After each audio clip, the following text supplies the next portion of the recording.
92.5 ABC Central Coast and Smart Arts with Yanni Johns. Good afternoon, Yanni. G'day.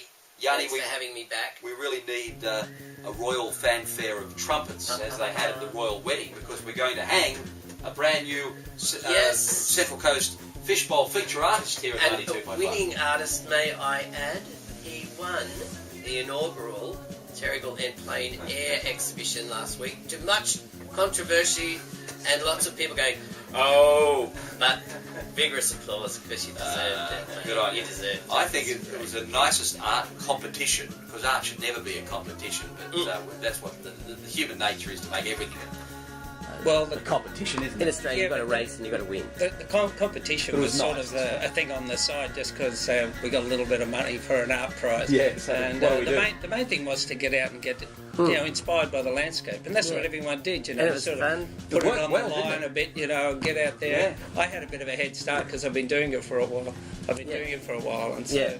I got out there and I'd taken the caravan out to Broken Hill and back and done all that, and so when it came to the end, I was sort of maybe had a little bit ahead of some people, and made sure there was no really good plain air artist was there. There was only one who could be there, and I timed it so Casey Seeley would be in America. Not really. I actually invited him. I was hoping he'd be there, and there was a couple of others. I mean, even if I didn't know you, I'd say it was the best painting.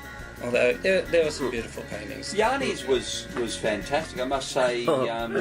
It stretched Yanni, because that's not generally his thing to do that sort of thing, but I thought he rose to the occasion. Thanks.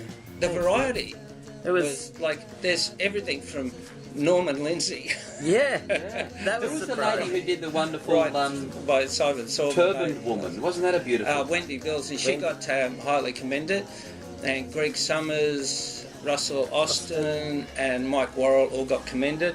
So there was something for everyone. Gee, Mike's a great artist. Mike's a fantastic artist. Fantastic. Well done, guys, and what a wonderful fusion of art and culture and entertainment and exercise and the environment. I mean, the whole thing, the Five Lands Walk. It's a really good thing now. We'll be back next year, bigger and better. Bigger and better. So why Paul's in today as our next Fishbowl featured artist is because he's having an exhibition which opens next month in August. On August the 6th at Harrison Galleries in Paddington. Yeah.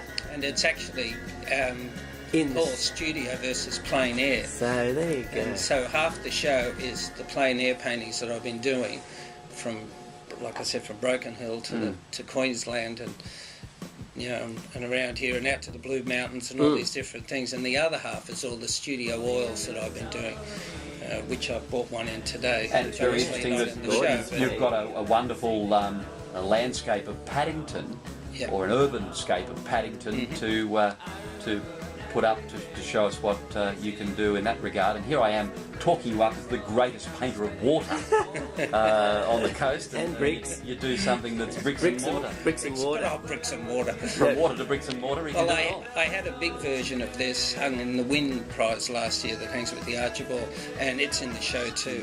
So this was a study, you did a whole host of different perspectives here. I've actually done quite a series of them, and I've come back over the years and I was just talking to a lady out there before who bought one, and Mari, and I've done this painting again and again over 30 years. When I went back this time to paint it had all changed. It wasn't as nice. All the red roofs are gone, because after the hailstorm, they changed all the roofs because they all got damaged.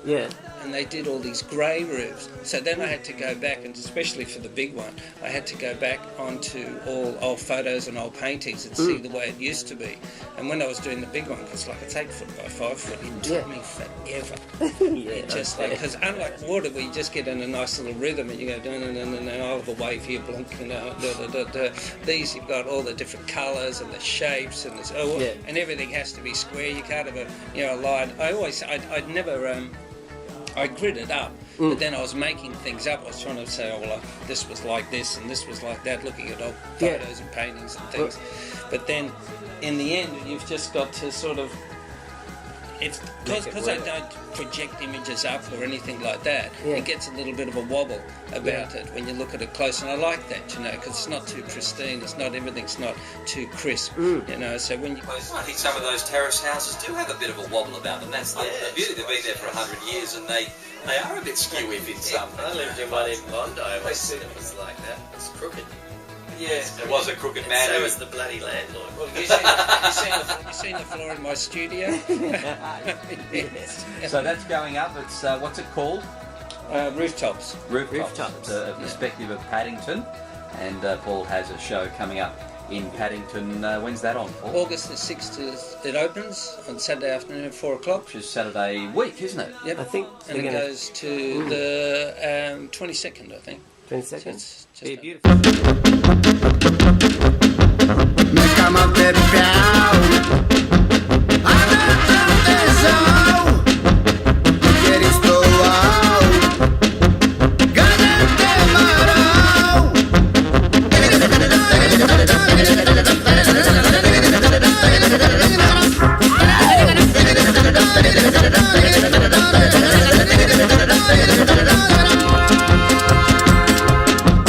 Mi sembra un barò